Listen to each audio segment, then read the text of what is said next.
Bagel. Wildest part about it. Her shitting bite. We're pretty freaking blessed. Sowing into it good seed and get me out of myself. ʻiʻve. Cute boy. This is nice.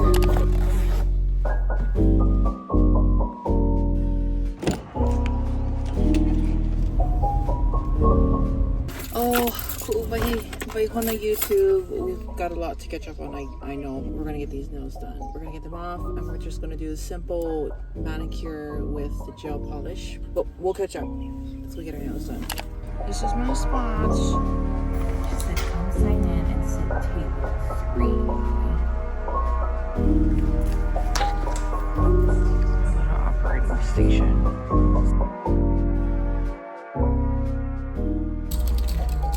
What's new in the hood?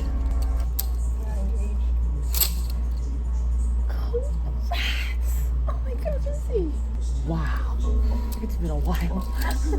Congratulations. Oh my god. Okay, wait, so tell me what happened. How did he set it up? Did you guys go to dinner or?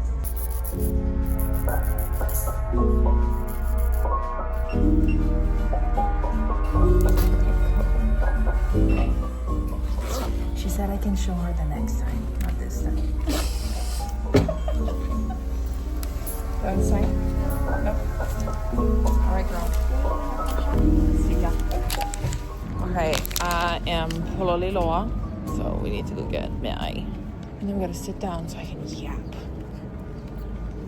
Aloha pule. It's a nice day today.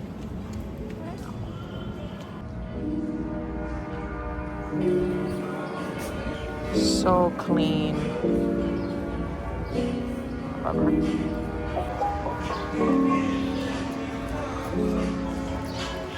Forward frame.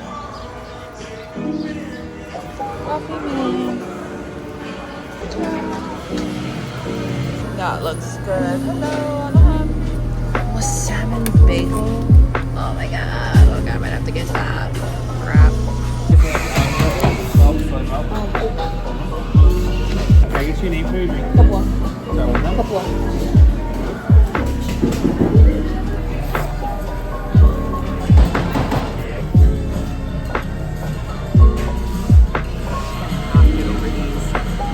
So good. It's the cleanest manicure I think I've ever had. Oh, these are mine. Thank you guys. The cold brew with half scoop of hazelnut. Well, here we are. Hawaii's finest and milky in my video. This is what it is. Yeah, I'll probably eat this bread. It's a lox bagel, salmon bagel. Oh, this is so sweet. Mahalo yasu. I love palawapa. Lava hot favorite. Oh. My little crooked. Oh my. Milky, really? I can't, because if I turn that way, then it's going to be Hawaii's finest in H&M. Oh my gosh, YouTube. They have my name.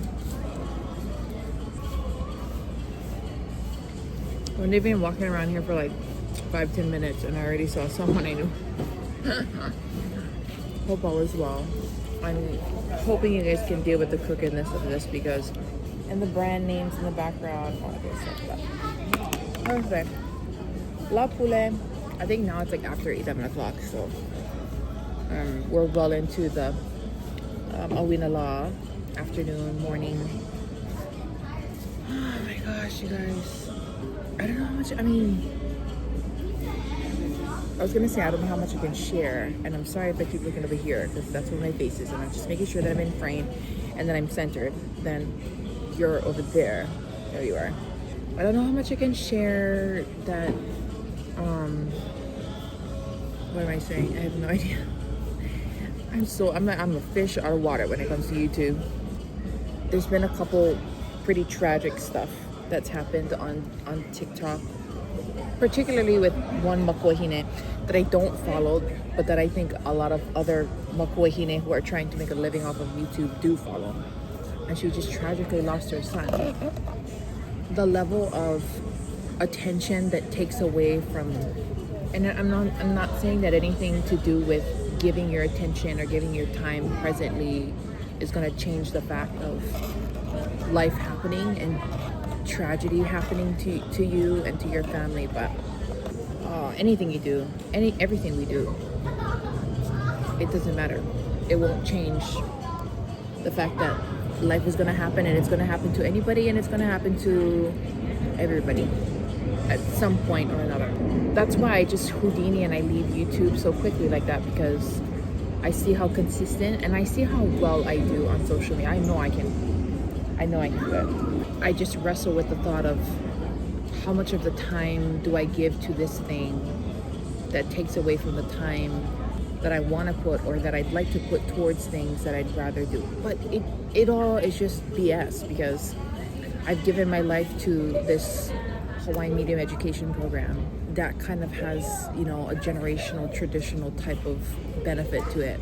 But at the same time, when it comes to my own home and my own family, it takes time away from that too. But even more so because my husband and I are both involved.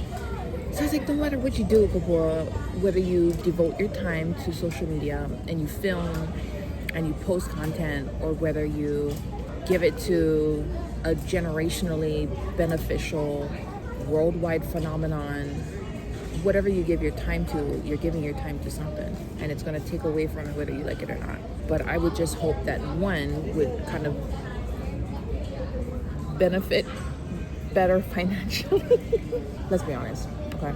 If there's anybody that walks in the background and makes goofy faces because they catch themselves being filmed, I apologize. But I'm trying to sit at an angle where nobody's gonna be caught on camera, but I didn't want to be at home. And there's like nowhere here that's kind of more private. This is kind of more of a private area. And then there's also Mamalu here, so that also helps a lot, because I'm sure it's gonna get freaking hot over here. I also don't know how I feel about this combination. This is really sweet. I'm trying. I'm really trying. I've been walking for about 45 to 60 minutes, maybe even 3, maybe almost a month. I was telling my husband yesterday, I said, babe, it's life or death for me at this point. I can't fuck around. I can't screw around. A lot more conscious like this. I don't know if I'm gonna finish this, because this is really sweet. The bagel and the cheese is fine, or the salmon and the cheese is fine. The bagel, it's a lot. It is a weekend. It's a self-care mama, a kuahine day, whatever. Get my nails done. Okay. I'll allow it. I really do miss YouTube. I want to execute and upload this video and get it up long form style, okay, because I'm kind of irritated with short form, just a quick kind of swipe, 1.5 second worth of information, and then it's like on to the next thing. I hate it. Let's do it. Let's get it done. The salmon is cooked. I thought the salmon was like that lox bagel, the raw salmon, but this is on too. I think the most recent change, we went to Hilo for my husband's pukakula, my husband's hemokula. That was a wonderful trip. I think I talked about it. I didn't talk about it. I talked about it briefly in a video that I wanted to upload initially last week, but I didn't get to it. So we're talking about it again now, with the intention that I'm going to get this video up. It was a fabulous trip. It was a wonderful trip. Was it 3 days, 4 days, 3-4 days? My mom came with us. We invited her to come. Originally, my ʻohana is from Hawaii. My grandpa's from there too. I mean, my grandma's from there. My grandma's with us now on Oahu. Just to bring her along, and it was fabulous. Well, not even a week or two after that, my mom's father, my grandpa, was taken to the hospital, to the ICU. We've been back to Hawaii Mokupuni like two or three times. The month of May is the craziest time. I mean, because it's the last month of the school year for Kula and planning graduation. My daughter graduating from the program and not even being able to fully appreciate it as a parent because my husband and I are trying to be the teachers and lead the school. This program means a lot to me, and for it to have kind of crescendoed to this very, I'm not gonna say shitty because it could have been a lot shittier, but it was pretty freaking shitty. Yeah, it was shitty. So it was just unfortunate the way that it ended, in addition to other things that I don't know where I am with wanting to talk about it or being able to talk about it without compromising my background or character. Whatever, I don't care. I really don't care. I'm at the point of my life where I could literally die right now. I could die tomorrow. And I would be totally okay with the public or whoever the hell knowing what the hell's going on with my life. Especially because, guys, Hawaii, it's kind of toxic how small and everybody else's business Hawaii is. It's not even pertaining to just face-to-face, person-to-person type of situations. It's also including what the hell's going on social media. So especially because I love posting videos, it kind of works in tandem, living life like in person, and then also people seeing the behind the scenes of what's going on in my life online, because it's what I like to do. But then I feel like it bites me in the ass also, being from Hawaii and everybody just knowing my business and being able to see me at any point, at any time of day, because of how small this freaking island is, how small these islands are. Unless you're from a very remote part of Molokai, then people won't know where you are or where you're from or what you're doing. But for the most part, if you're local and you're from Oahu, you know where the hell I am. So there's also that. And then my filming on social media has affected my work life and my outside life in real time. So for example, there was one time when I just started working, I was already reported to the offices about what I show on social media. So fast, and rightfully so. Like, I'm not gonna say that I can't be checked with what I share on social media, how I share it, but it's the simple fact of the matter that people are watching. No, I'm serious. People freaking watch you like a hawk. And sometimes I feel it's intentional, and people being intentional about ruining your life. Wait a minute. This is cream cheese. It's not feta cheese. I thought it was feta cheese. What the hell? I'm sick of it. Is it part of the reason why I don't like posting to social media much? Because I know that there are eyes everywhere on the other side of the screen. Maybe that could be that's a valid reason. I mean, I'm not gonna say that it's not a reason, because it kind of is a little bit. I tell my husband, I'm like, babe, he wants you to stay home. I want to stay home. I want to do this social media gig full time.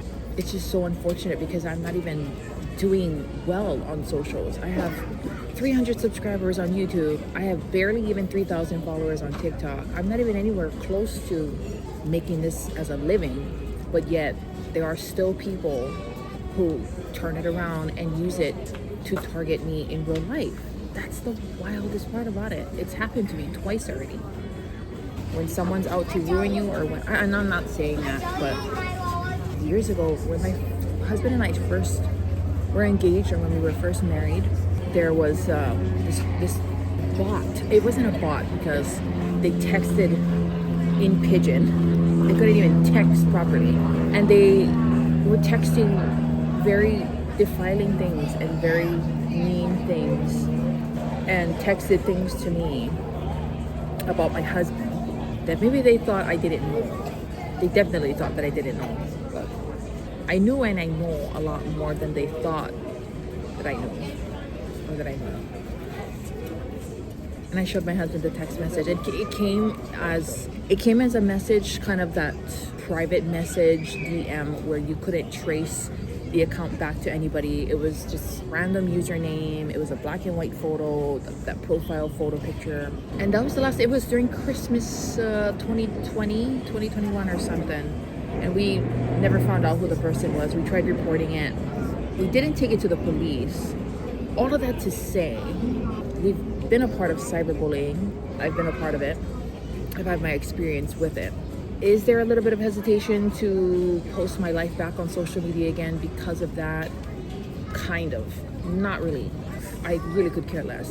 Knowing that the haters are gonna come, people are gonna say what they're gonna say, but it just was a little bit of caution because of that message and that private message sounding like someone that knew us personally and knew my husband personally and knew what we did for work professionally. And also, it was laced with language like somebody from freaking, and don't take this offensively, but somebody from Waianae, you know, deep country that had something against me. I had something against my husband and I.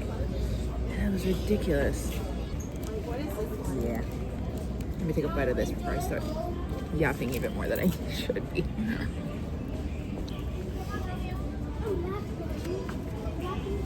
I keep saying I'm not gonna drink it anymore, and I keep drinking it. Career paths, career changes. Yeah, oi! You know how Hawaii is known to be the aloha state? It's not. It's so kama. It's your own people. Like, it's your own kanaka aloha. What's going on? They only have aloha for who they like have aloha for. And if you do anything to piss them off or make them angry or offend them or say the wrong thing, it's not gonna work out for you. And there are two sides to every story, babe. There's a lot that I'm saying without saying it. I know. I'm waiting for somebody else to say it before I say it, so that I can just back up and confirm. I don't know. Knowing how small Hawaii is, oh my God. It gets smaller and smaller and smaller. The more you work with local people, hang around local people. Yeah, I don't know. I'm saying a lot without saying, I know. I'm saying a lot of nothing. This is what I want to do. This is ultimately what I want to do. Film memories of my ʻohana, have it for us to look back on. Maybe make a couple buckaroos off of it. Maybe. Primarily, I want to be home. I want to have babies. I want to take care of my babies at home. I have a baby already. And even moving forward with her future as far as being in school, we have no idea. Obviously, homeschool is always the number one option, but I am not preparing for that. My husband and I are not preparing for that. I don't know what material we would use.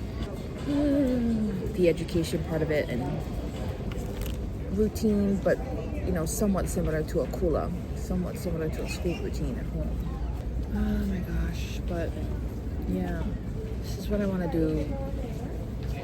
Vlog, Olalo Hawaii, but I think I've said a lot already.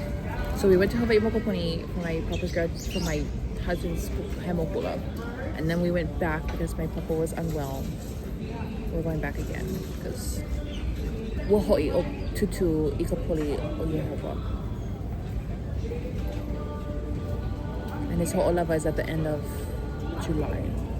Career change for me and the financial shift again for us, that changed. Now it's living the way that we used to live when I wasn't working, when it was just my husband working to keep the roof up, to keep food on the table, me kind of primarily just being at home. That's kind of where we're at. Again, I'm actually not bothered by it at all because I remember when we were exactly where we are now. Well, not exactly where we are now, financially wise and money wise. Can't be going out to eat all the time. We're not buying yʻall pico as often as we like or as we used to. And not really buying yʻall pico that often anyway. Making some, you know, I did get a manicure, but then it's also not getting the additional acrylic like how I like, which I actually don't need because my nails grow really well on their own. But now we're just back to my real nail and then getting them with a gel polish and back to living frugally. Yeah, just, you know, I'm still getting my nails done. Like, it's like we're still gonna live life, but now it's just not living the life with the same financial availability, period. I try to live my life like that, where it's like gratitude at any point. You know, the Lord gives and the Lord takes away. And I'm not saying that the Lord took away my career or the Lord can take away my life and take my kid's life or take my house away or whatever. It's the principle and the idea. That's just kind of how life rolls. The way you roll with it or roll against it will kind of determine what your praise is going to look like, what your worship is going to look like, what your sacrifice is going to look like. And my sacrifice is to God be the glory. Whether I have a job, whether I don't, whether I have more kids, whether I don't, whether we live abundantly with riches and wealth or whether we don't. Also, we're pretty freaking blessed. I mean, what am I talking about living without? I live in Hawaii. I'm getting my nails done. I mean, we live in a gorgeous home. I mean, we have a vehicle, we have a child, we're married. So a lot of these circumstances really just bring me back to the basics. I was sharing this with one of our families, our close family friends. I said situations like this just ultimately bring me back to what really matters. Breath in my lungs, my vision, my sight, my ability to move, my mobility, my child's mobility. I mean, coming down to the smallest stuff of being even conscious about the warmth of my daughter's skin. I mean, small stuff like that, you know, things that if tragedy were ever to strike that I would never be able to feel again. It brings me back. The Lord always brings me back to the basics. It further defines my faith in what I believe. It's not to excuse all of my sin. It's not to excuse how bitchy of a person I can be and how bitchy of a person I know I can be. It just reminds me of how great God's love is for me, how great his faithfulness is. And then the question that I always come to, it's never of, okay, what's next? Where do we go from here? What am I doing with my life? Although those questions have passed time and time again through my head many, many times. But the question always I try to leave with is, okay, where can we serve? Where can we give? How can I get out of myself? Offering sacrifice or some type of tithe. I always say go to like volunteer and do things outside of my home, serve the poor, go serve somewhere, or even work in a freaking ʻohana or get involved something outside of myself so that I stop questioning everything in my life, which isn't bad when you stay there and when you get stuck in the, oh God, what's next for me, or what about what it is for me. I'm like, I understand, I get that question, but get me out of myself. I mean, get me out of my head, I guess, you know. Typically it's getting outside, serving some way, finding some way to serve, go do a beach cleanup. I don't know. Have I done any of those things? No. Worked at a soup kitchen and served the poor or something, or the homeless? No. But the idea simply is that when I get so caught up in myself, I try to pivot my no'ono'o to others. I don't know. Make my neighbors food, cook them a meal, hear other people's testimony. Oh man. Done. Anyhow, I think I've yapped on long enough. Trying to pay more attention to my health, it being kind of a life and death situation, because it really is. It's like, dude, I don't know when the heck you think that it's gonna get any easier, because it's not. You're already pushing mid-30s, okay? You're trying to have another baby. It has to happen sooner rather than later. And I went so far as to get me a walking pad. I bought me a walking pad on Amazon. It was like $90. I got a good deal on it, I guess, during Prime sale or Prime Day. I have to set it up on my carpeted floor in my house. Didn't want to set it up in my garage because it's not set up yet for it to be in there. I remember, I was like, oh yeah, that's gonna help. That's gonna help a lot. That's gonna keep me motivated, driven to work out, because I bought myself a walking pad. Hell no. So the reason why I bought it was because I just didn't feel like I could, if I walk around my community, then I wouldn't keep the pace. So that's what I like about the walking pad, is I can keep my pace and I can keep it at a steady. I just bumped it up to like 2.8, 2.9. And that's after only maybe walking, like I said, 2 weeks, 3 weeks. Before, it was, the first week was a little rough because I had it at like 2.0, 2.5. And I was there for about a good week and a half. And then I saw TikTok, just to kind of throw in how fast the discouragement sets in for me. It's ridiculous. I saw someone who walks frequently on her walking pad, and she said, and she didn't say it sarcastically, but I took it and I was so defeated, and I thought, oh my God, I'm gonna give up because I can't do that. She said, if you can't keep a pace higher than 2.5 or even a 3.0, then you're not even hitting your metabolic, I don't know, you're not even really, she said some fancy workout words. And I got discouraged because my first week I could barely even get up to a 2.5 speed and walk that speed for half an hour, 45 minutes. But now we've worked up to about a 2.8, 2.9, and that's just after 3 or 4 weeks for about 45 minutes to an hour. You know, a little progress. That's why this was like a major treat, because this creamer and the coffee and then the bread, I've been very intentional with what I put in this. Because I got discouraged, I was just sitting there scrolling on TikTok looking at my walking pad, and I thought, that's right, it don't matter how much easier you make it for yourself, if your ass doesn't get up and get the work done, it ain't gonna get done. And it didn't for a couple days maybe, and then I got sick. I think it was chills. I think it was like the last week of school. Severely ill, and I don't even know if think maybe it was the stomach flu, because I was pooping water. Hold on, let's see mine. I'm shitting brain. I couldn't get myself up to walk. I could barely even get myself up to walk to go to the bathroom to go poop my brains out, because I was just so sore. The only reason why I think it was food poisoning was because the first day I had the chills, I wanted some type of soup, so I had ordered udon noodles. Was it a ramen place? I thought it was a pho restaurant, but maybe it was a ramen place. Maybe it was that, and then it turned into a stomach flu, and then it was terrible. I was like a good 3 days, and it was just water. I mean, I'm only now, my bowel movements are solid. My bowel movements are solid, and that's all I can ask for. I have solid bowel movements. Yay.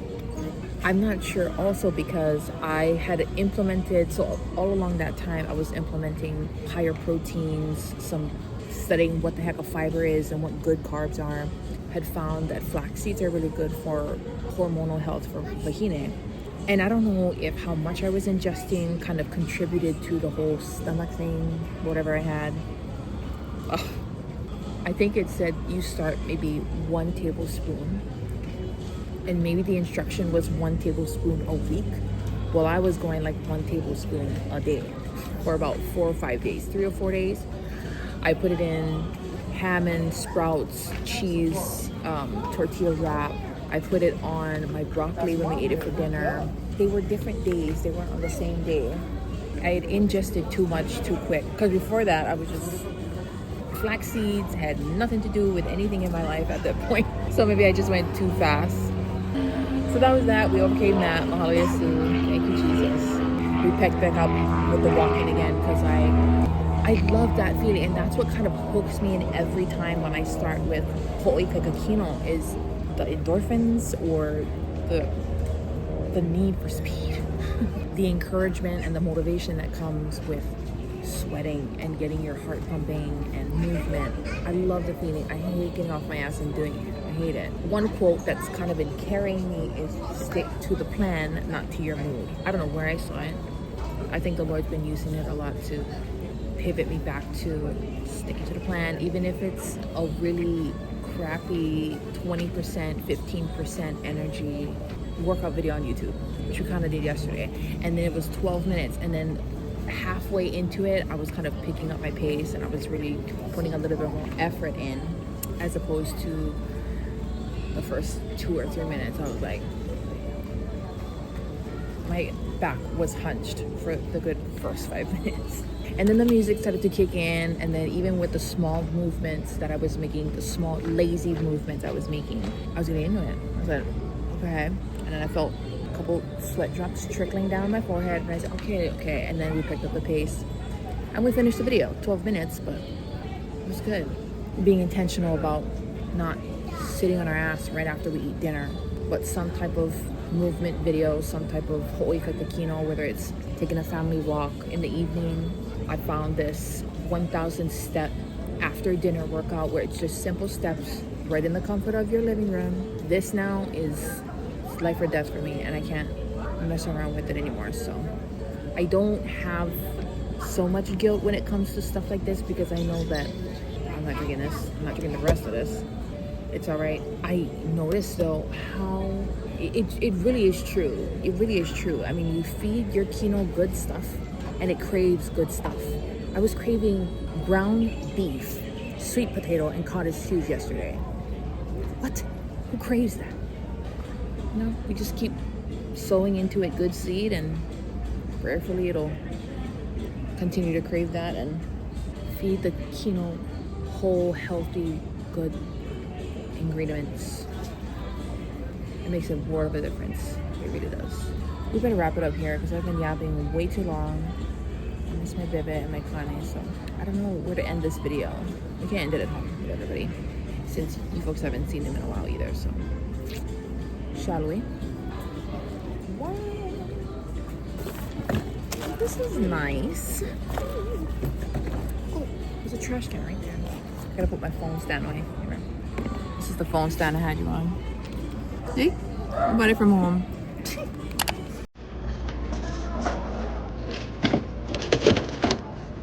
Oh, look at this kukubu. Is it cute? Over there? Just walk on the line. Walk on the line. iʻve. Oh, it's... Oh, I didn't mind it. Like... Oh, yes. Nana, Nana. Nani? I got my cookie. Oh, I got the cookie. Ah. Oh.